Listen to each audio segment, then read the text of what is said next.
Cars are on the grid. Morbidelli is not, I don't think, correctly in his grid box, and that might leave him with problems. He's on pole position as the green flag waves at the back of the grid. It's Morbidelli in the black car. Benani, red, white and green as they get away very quickly. Lots of wheel spin from Coronel, and here comes Montero. Montero is going to side through up the inside. Now he cuts back, and it's going to be Coronel who leads around the outside. Montero and Benani, wheel to wheel. Benani's going off wide, trying to avoid a penalty. He'll come back in 5th place. But it's the Chevys, it's Morbidelli the black car, it's the red, white and blue of Coronel. Hold your breath into Eau Rouge for the first time. And there's no contact and no drama behind, but Tom, all 4 wheels off the curb, over the curb there at turn 3, and that might be a penalty. He leads from Morbidelli. Well, Matt Neal again, wheel to wheel into Eau Rouge. That's not for me, that is really for the brave. And right behind, Thiago Montero shuffling around, trying to get into position. He sees this as a race he could win. Morbidelli's on the attack. Oh, but he? Oh no, I was just... Valente's forced on the Citroen's out as well. And Valente, contact, and Valente keeps his foot buried and straightens it up, but Lopez has got through. Lopez is through into 6th place around the outside of Benani. And that is the view from Ivan Muller. Benani keeps Lopez behind. And Benani now fighting for survival as Hugo Valente got shoved back. He's got 2 Citroens in front. He's got 1 behind, or 1 Citroen. Yeah, no, he's 2 in front, 1 behind. And there is Benani. And for Coronel or Morbidelli or Montero to win this, Benani has got to hold the Citroens off all the way. Once through, he lost the rear end into Blanchimont. And that's them taking the air off the back of the car. Benani's in trouble. No, that was down into Pouon. Benani is in trouble. He's being passed left, right and centre. Maybe he's got dirt on his tyre. Maybe that oil is still there on the track underneath that dust. And Lopez and Muller are carving their way through the field. They are already up to 6th and 7th. So it's Coronel, Morbidelli, Montero, Tarquini, Michelis, and then Lopez and Muller, 6th and 7th. And there is Quinquamar trying to gun by Rob Huff.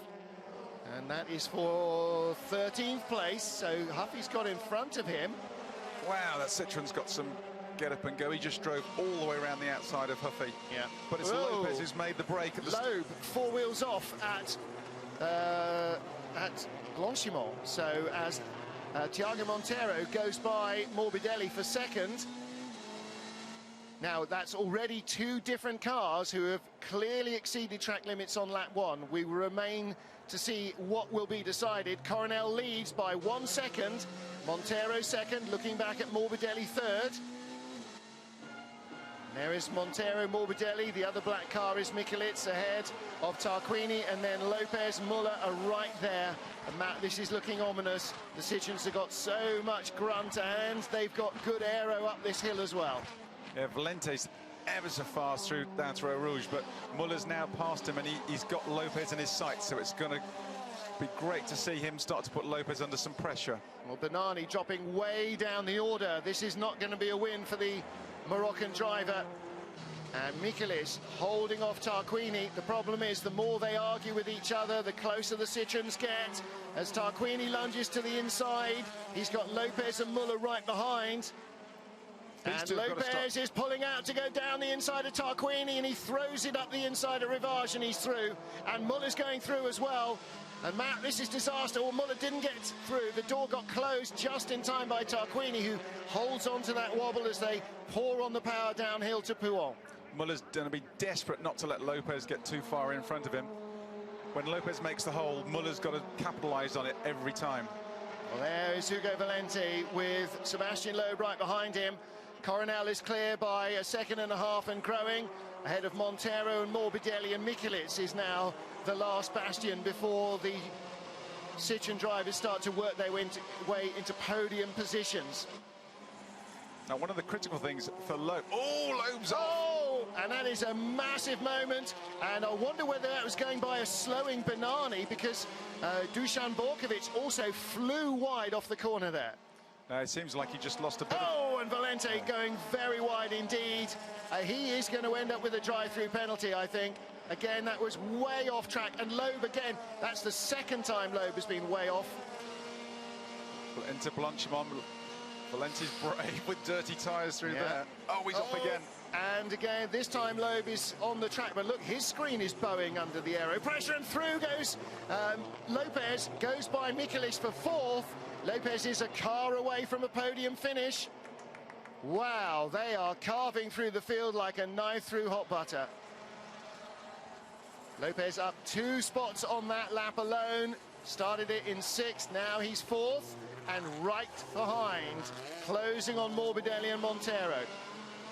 It'll be interesting. We can see Valenti down through here with Loeb following, because this is where he's incredibly brave down through Eau Rouge. Yeah. But Muller's going to be getting agitated now. He doesn't want Lopez to get too far in front. He should, with a good exit from here, get a good slipstream off Tarquini. Oh, did you hear the wheel spin there as Loeb took the curb in the air? The wheels came up in the air and he just dropped away from Valenti. Here comes Muller. Well, Muller goes by Tarquini like he's standing still. Straight by him, and the next lap he'll do the same on Norbert Mikulic. And that is ominous for those in front, because Lopez has got that same speed. Tom Coronel, 2 minutes 27.0 is the fastest lap of this race so far. Well, Tarquini often gives Muller an easy ride. He had no option there. Ivan was coming by on sheer speed out of the slipstream, just breezed by, and Bernani off very wide as he tries to defend 11th against Tom Chilton. Bernani started 2nd. It's going very badly wrong for him here. There's got to be something astray with that Honda. That's not Bernani forgetting how to drive. 3rd place, Gianni Morbidelli in the black and white Chevrolet, and right behind him is the Citroen of Jose Maria Lopez. Loeb still tucked up behind Hugo Valente. Look at all the filth. Absolutely. This is the engine manufacturer's worst nightmare, because even though they run very sophisticated filter systems on it, all that dust and dirt will be going, the engine's breathingly massively at the high revs they're pulling down these long straights. Oh, and again, Loeb very wide there as they come out of Stavelot and start the long climb up the hill. Incredibly fast here, Matt Neal. They're just flying up here. Oh. Lopez giving it everything, trying to line up Morbidelli for a move at the bus stop. Here he comes. And Morbidelli sees him coming and leaves the door open, because trying to close it there would have been fatal, perhaps, for his chances. You know something? I'd like to see Lopez in one of those Chevys, because Morbidelli went through there, the car was under control, it wasn't, Lopez is just wringing the neck of that thing, and then Morbidelli left the door open for him. And Muller's through as well. We didn't see it, but he's got by Norby. So Muller is past Mikulic, and that puts him in 5th. But Lopez is now 3rd. Lopez keeping 2 spots and about 2.5 seconds between him and Muller as well. And it's maybe not the cars in between as much as the time that Lopez opened up while Muller was behind Tarquini for a lap that might be his advantage here. Well, let's take a look in replay. Right behind. Oh, Ivan threw it around the outside and just about kept it clean. Let's see what the camera shows us. Where, cuts away before we see the white line appearing. Looks like someone's obviously got into the back of Muller quite hard. Yeah. Valente, contact with Loeb as the Frenchman goes around the outside of the Frenchman. And right behind, Tarquini squeezes himself through as well. Oh. Gabrielli gives as good as he gets, doesn't he? In fact, usually he gives first. That was Remember Race 1, chap. Yeah, I know you were there. I know you were there. Yeah, that was okay. I owe you that one. And now Valente with the yellow and white, and Dusan Borkovic behind him are squabbling for 8th.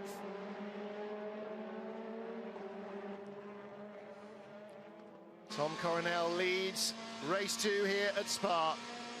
2nd place is Thiago Montero for the moment, because he's got the Citroen of Jose Maria Lopez right behind him. Number 37, Pachito.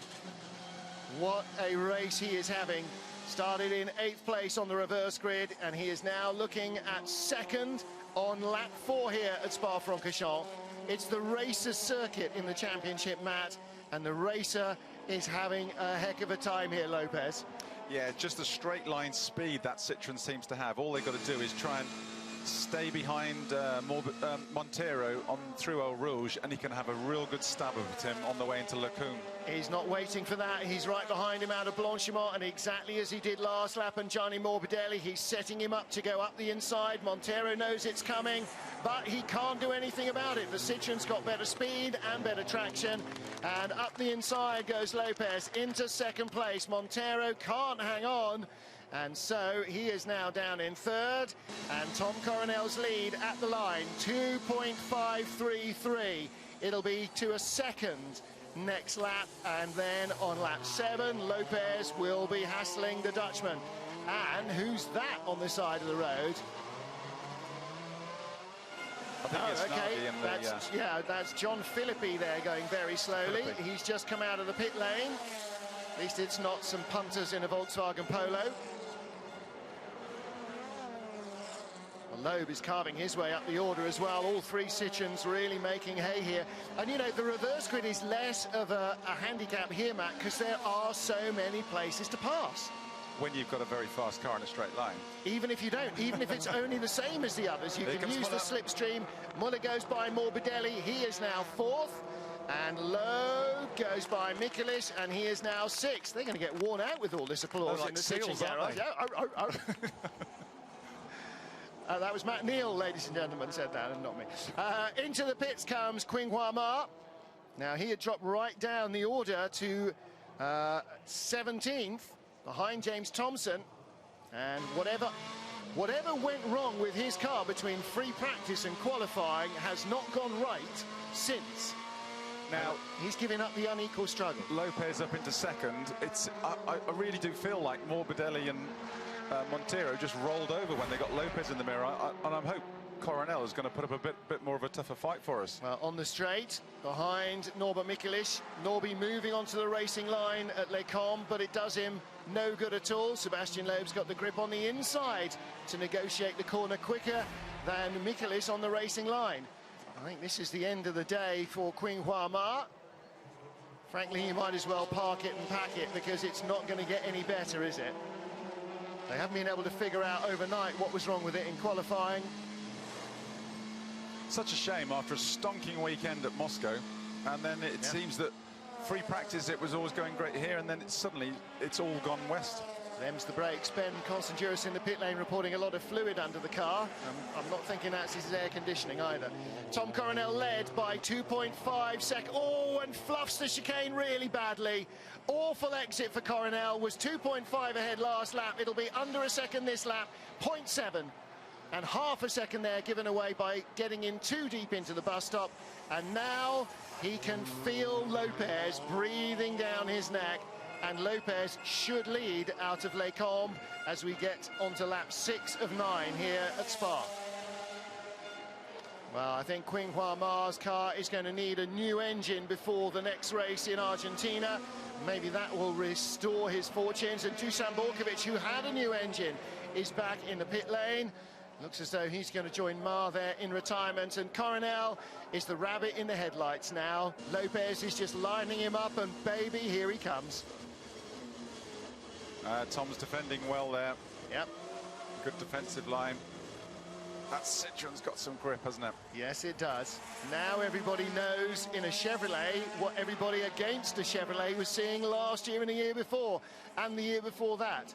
The chassis with the best grip is the Citroen. It can turn inside anybody in any corner and still out-drag them on the exit. If Lopez can get past Coronel, then the pressure is straight back over to Muller, because Muller needs to get up to second just to keep it status quo on the points. And yet Ivan is still a second and a half behind Thiago Montero in fourth place. Ivan's last lap at 27.6, Lopez at 27.0.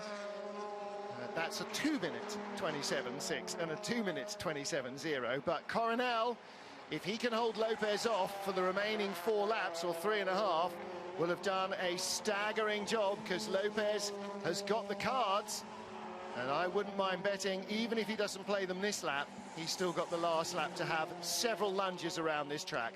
After this tour, he's only got 3 more laps he's got to hold him, so anything's possible for Coronel.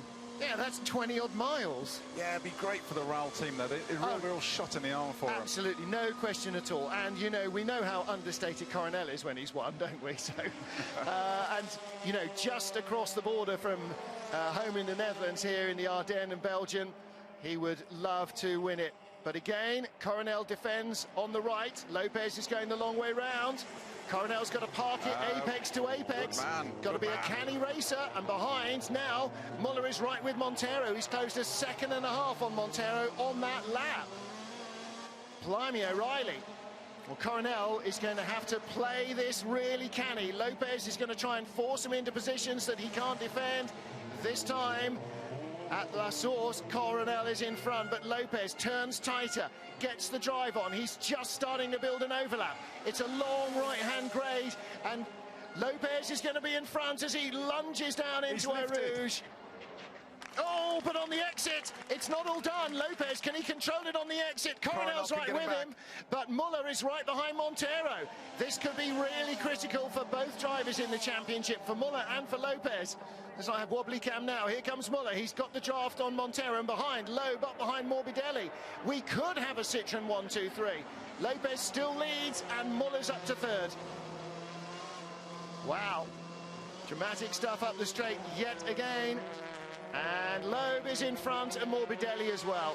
So Sebastian Loeb moves in front of Gianni Morbidelli as Jose Maria Lopez leads the race. Ivan Muller in third place, and now fresh air opening up between the Citroën drivers. Matt Neal again, Loeb being very brave under braking. This Citroën clearly responds to being driven hard here. The Citroëns are definitely on the move now. Loeb up to 6th place. Lopez, no, sorry, he's up to leader. 5th place now. Yeah. The timing screen's catching up a bit. Yeah, it'll catch up at the end of the lap. And Michelisz and Tarquini battling for 7th place. Honda really scrabbling to pick up the scraps from the table here. Michelisz in 7th is the top Honda. So it's all about Chevy versus Citroën here in the top half dozen. We do say, I mean, we're saying the speed of the Citroën and the fast corner stability of it. But the three lead Citroën drivers, they are driving it like they stole it. Absolutely. I mean, the thing's squirming around all under them, and, you know, they're really pushing each other hard. Wow, here comes Muller on Coronel, of course. Michelisz is not the lead Honda. That is, again, Thiago Montero, who is still in 4th place. And Muller is now going to line up Coronel. Coronel inch perfect through there, using the maximum track he can. Trying to stay clean on the outside. He knows it's coming, Matt. You know, the guy's coming up so fast behind. He knows it's coming. And through goes Ivan Muller into 2nd. Now, the question is, can he catch Lopez? And can he pass him? 2 laps of Spa remain. Well, there's the Muller-Lopez, but the interesting fight we could just see, which is coming about, is the Coronel-Montero, because Montero is going to sniff a podium here. Well, also, Coronel 3rd, Montero 4th in the background, and Loeb in 5th is 4.4 seconds behind Coronel with 2 laps to go. Can he make it a Citroën 1-2-3? No, I think that's a bit more of a challenge. Thiago's dad watching. Just a bit too much air there. Yeah. Well, I don't know. Thiago Montero, though, trying to close in on Tom Coronel. He'll be picking up a slipstream from Coronel and from Muller at the moment, and Lopez out on his own. Well, this is Muller's move. Coronel didn't try and defend this either, did he? It was always a done deal. Yeah, I think he thinks if he let him through, he can just drop on the back of him. He'll be watching the Honda, you know, about 50 yards back, and that's going to be his focus, trying to stay on the podium. Frank Engstler crosses the line ahead of Pasquale Di Sabatino. The Engstler Luca Molli BMW is 1st and 2nd in TC2. Norbert Nagy again in 3rd in the category, with John Philippi having to make an early pit stop. And black and white flag for car 3 for disregarding track limits. Okay, not sure where we saw Tom Chilton going wide, but there we go. And also being warned about using the track limits is Ugo Valente. No penalties, though, so far. Dusan Borkovic parked, Quinquan Mar parked. John Philippi's been in and out of the pits with a problem earlier on. And battle between former teammates Rob Huff and Rennie Munich. Of course, Rennie hired Rob last year in their 3-strong Seat team. And now his teammate this year, Gianni Morbidelli, started from pole in 6th position. Citroen 1-2. Red, white and blue of Coronel there in third. Red, white and green of Montero in fourth. Has Thiago closed any, though, on Tom Coronel? I'm not sure he has. It was 0.8 of a second apart last time round, and Matt, from here, sort of looks like that's about the gap again. Yeah, just on the lead Citroen battle, Muller closed the gap a wee bit, and now Lopez has responded and is just that fractionally quicker in the second sector. Well, he was 0.2 faster in the first sector, and he was, again, 0.2 faster in the second sector, so Lopez might have opened up half a second or more. It was 2.05, it's now 2.57 first to second. So Lopez is pulling away from Muller, and the gap between Coronel and Montero pretty much stationary. A 2 minutes 30.1 from Tom, 2 minutes 30.0 from Thiago, so he's creeping closer, but importantly behind, Sebastian Loeb is now 1.2 seconds behind that battle as they go on to the last lap here. And he's 2 seconds a lap quicker. Loeb, if he has an epic final lap, could Coronel using all the track and more. Well, last lap, again. Why not? It's podium or nothing, isn't it? And he knows Loeb is coming. The team will have told him, do anything you can, because Loeb, as you said, Matt, is 2 seconds a lap quicker than the cars in front. And look, he's on them now as they get to Les Combes. There's still 3.5 miles of this track to go. They just need to keep it super tight, super clean, no mistakes, not slide the car. Even that might not be enough. Even the racing experience of Coronel and ex-Grand Prix driver Montero might not be enough. Loeb's coming from behind. He has all the cards. He can play them where and when he wants. Of course, he's got to try and get by both of them in one go, because they are now effectively one car. And Loeb is getting a great toe off them as they stream down through the double left-hander at Pouhon. Well, his next opportunity, realistically, comes after Pif Paf, and as they start the climb back up from Stavelot, he's going to have to try and line them both up in one go. Loeb's only going to get one opportunity, and that's into the bus stop after the Blanchimont. Yeah. So at best, I think he could just do one of them. Well, all smiles at Citroen. It's guaranteed to be a 1-2. Can it be a 1-2-3? You saw Sebastian Loeb's PR girl there. They're all throwing caution to the wind. Yeah. Who cares track limits now? Let's get to the flag. Well, Coronel's pulled clear away, hasn't he? Found something in this last lap in the tyres. He is going to be on the podium. Loeb might do Montero for fourth, and if he can, he really must. Jose Maria Lopez, though, is going to win his 5th World Touring Car race this season, his 6th of his career. As he comes out of the final corner, his 3rd of the garage will be jubilant. The Citroen pit wall celebrates a 1-2 result, and Lopez overturns the deficit from race 1 to Ivan Muller. They were second and first, now they're first and second, and Coronel third. As is Montero going to lose a spot in a drag race this time again? No, he doesn't. He is fourth, ahead of Sebastian Loeb in 5th position. Well, Thiago's dad's applauds, and realistically, I think both Coronel and Montero done a great job to stay as high up the order as they did. Yeah, cracking job, considering the circuit layout, and we were up against 4 Citroens today, not 3, so to get on the podium and have a good, strong finish like that, cracking job. So, Ivan Muller pulled 7 points out, or pulled back 7 points on Lopez in race 1. Lopez pulls them right back in race 2. So the only difference between them in terms of gap is the 2 extra points that Ivan got in qualifying. 5 points for pole compared to the 3 points that Lopez got for 3rd on the grid. Yeah, it's going to be very frustrating for Muller. He's driven well all weekend, he's had it in his hand, and then Lopez just comes out and nicks the points back right at the last minute. Absolutely, but it is really shaping into quite some season, finishing with his traditional flamboyant. Franz Engstler power slides out of the final corner and claims victory in the TC2 class. And Pasquale Di Sabatino in 2nd place. Well, I hope somehow Franz and Pasquale can find the budget and the wherewithal for the Italian to race further on in the championship, because he's a great guy to have in the paddock and doing a stellar job in that 2nd Engstler BMW. Well, Ugo Valente, another entertaining day from him. It's a disappointing day, actually, because Valenti's promised a lot this weekend. Yeah. He's been very fast, very quick. He's sort of best of the rest in qualifying, you know, and his speed he could carry through the first half of the circuit, and it just hasn't transpired into results. He obviously got the drive-through in race 1 when running a strong 4th, but 9th in race 2 is just, it's very disappointing. It's unfortunate because they, you know, for the Campos team, it promised a lot for them this weekend. Well, they have still got an awful lot to be pleased with. As you say, the speed in the car is exceptional, and his abilities as a racer are absolutely first class. He doesn't get downhearted, he just keeps on attacking. So Lopez, Muller and Coronel are podium here. Round 14 of the FIA World Touring Car Championship for 2014 in Spa.